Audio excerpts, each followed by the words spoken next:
સુરતમાં વધુ એક સરા જાહેરમાં હત્યા અને આ વખતે ભાજપના નેતા પર શખ્સો છરી લઈને ફરી વળ્યા। આ ઘટનાથી સુરતમાં કાયદો અને વ્યવસ્થાના ભૂક્કા તો બોલાયા છે, પણ સવાલો પણ ઉઠ્યા છે। શું મામલો છે, કોની હત્યા થઈ છે, શું કામ હત્યા થઈ છે, વિગતે વાત કરીએ।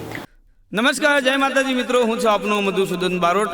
મિત્રો, આપને જણાવવાનું કે આજે એક નવો સ્ટુડિયો ઓપનિંગ કર્યો છે, જેનું નામ છે ઓમ રેકોર્ડિંગ સ્ટુડિયો, જેના આપણા હોનર છે સમીરભાઈ શાહ। જે સ્થળ છે અમદાવાદ પાલડી।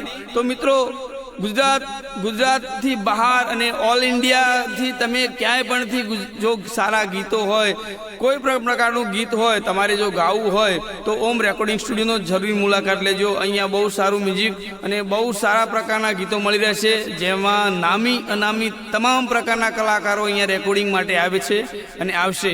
તો જલ્દીથી જેટલું બને એટલું આ ઓમ રેકોર્ડિંગ સ્ટુડિયોનો કોન્ટેક્ટ કરો, પાલડી।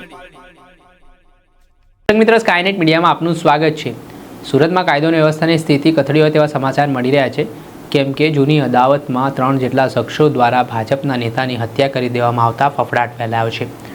જે ભાજપના નેતા છે તેમનું નામ જય દલાલ છે। તેઓ યુવા મોરચાના નેતા હતા અને ઘટના એવી હતી કે થોડા સમય પહેલાં મુખ્ય આરોપી છે કિશન પરમાર, તેના સામે પાસાની કાર્યવાહી થઈ હતી। તે બાબતની દાજ રાખીને કિશન પરમારે આ ઘટનામાં ભૂમિકા છે તે જય દલાલની છે તેવી શંકાના પગલે તેણે એક આખું કાવતરું ઘડ્યું। પોતાના મિત્રો સાથે ગઈકાલે રાત્રિ દરમિયાન જય દલાલ ઊભા હતા ત્યારે આરોપી દ્વારા હુમલો કરવામાં આવ્યો, છરીઓના ઘા ઝીંકવામાં આવ્યા અને આ ઘટનામાં જય દલાલનું મોત નીપજ્યું છે। ઘટનાની જાણ મૃતકના પરિવારજનોને થતાં તેમના પગ નીચેથી જમીન સરકી ગઈ છે। આ ઘટના બાદ મૃતકની માતાનું હૈયાફાટ રુદન સામે આવ્યું છે। પહેલાં વિડીયો જુઓ। તમારું નામ? જય શ્રીબેન દલાલ। તમારા છોકરાનું શું નામ છે, શું બનાવ બન્યો? જય નગીન દલાલ। એ કાલે સવારથી ઘરે જ હતો, રાત્રે 8:30 વાગે ઘરેથી ગયો। મને કે મેં મારા દોસ્તારને મળવા જાઉં છું અને 12:15 12:30 વાગે મને ફોન આવ્યો કે એને વધારે ઘાવ લાગ્યા છે। મેં પૂછ્યું કોને માર્યું છે, એમ કે ચકલી અને પંકજ પાટીલ 3-4 લોકો હતા, એમના સાથે 7-8 લોકો હત્યા તીક્ષ્ણ હત્યા લઈને આવેલા। એ ગાડી પર બેસેલો હતો, એને ખેંચીને માર્યો અને એપલ હોસ્પિટલમાં જ્યારે એને ખેંચાડું, મને અહીંયા બોલાવવામાં આવ્યું ત્યારે મેં જોયું તો એ આંખ જ નથી ખોલ્યો, આજ સુધી એ આંખ નથી ખોલ્યો। મારા છોકરાને ન્યાય મળવો જોઈએ। 14-15 લોકો હતા અને એનું કારણ એવું હતું, ચકલી આ લોકોને છે ને ઉધના પોલીસ સ્ટેશનથી પાસો થયેલો હતો, તો એમનું કહેવાનું એમ હતું કે જય દલાલના કહેવા પર પોલીસ પાસો કર્યો છે, એટલા માટે એનો એ દુશ્મન તરીકે ગણતા હતા એ લોકો। તંત્રને ન્યાય માટે શું માંગણી કરશો? ન્યાય માટે કંઈ નહીં, મારો તો છોકરો ગયો છે, એમને ફાંસીની શિક્ષા થવું જોઈએ બસ। આજે મારો ગયો, કાલે કોઈને નહીં જવું જોઈએ।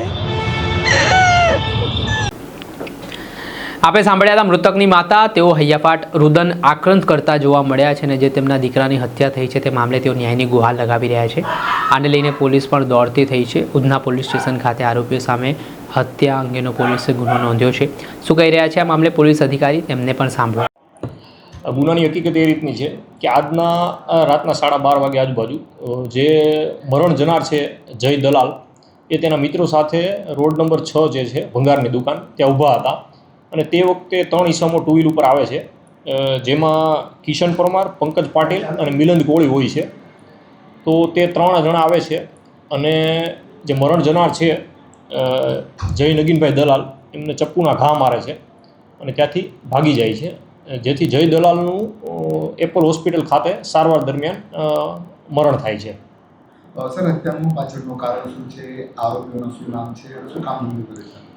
હત્યાનું મૂળ કારણ અત્યારે એવું પ્રાથમિક જણાઈ આવેલ છે કે અગાઉ 3 મહિના અગાઉ આરોપી અને મરણ જનાર વચ્ચે ઝઘડો થયેલો જે છે, અને 3 જે આરોપીઓ જે છે તેમના નામ કિશન ઉર્ફે ચકલી સોમાભાઈ પરમાર, પંકજ પાટીલ અને મિલિંદ કોળી છે। સર, કઈ અદાવત હતી કે આરોપીઓના પાસા બી કરવામાં આવ્યા હતા, એની કઈ અદાવત રાખીને હત્યા થઈ છે? એમના પરિવારનો બી આરોપ છે। માર્ચ મહિનામાં જે આરોપી છે કિશન ઉર્ફે ચકલી સોમાભાઈ પરમાર, એમની પાસા કરવામાં આવેલી હતી અને અગાઉ 3 મહિના પહેલાં ઝઘડો થયેલો હતો આરોપી અને મરણ જનાર વચ્ચે। આરોપીઓનો ગુનાહિત ઇતિહાસ શું છે અને મરણ જનાર એ આ અંગે અત્યારે તપાસ ચાલુ છે। આરોપીઓને પકડવા માટેની તજવીજ ચાલુ છે। આપણે સાંભળતા પોલીસ અધિકારી તેમણે સમગ્ર ઘટનાને લઈને માહિતી આપી છે અને જે હત્યાનો બનાવ સામે આવ્યો છે તેના કારણે ચકચાર મચી ગઈ છે. જોવાનું રહ્યું કે આ મામલે પોલીસ કઈ દિશામાં તપાસ કરે છે અને કેટલા કલાકોમાં આરોપીઓની ધરપકડ કરે છે. દર્શક મિત્રો, આવી જ ક્રાઇમથી જોડાયેલી સ્ટોરી જોવા માટે સ્કાયનેટ મીડિયા જોતા રહો.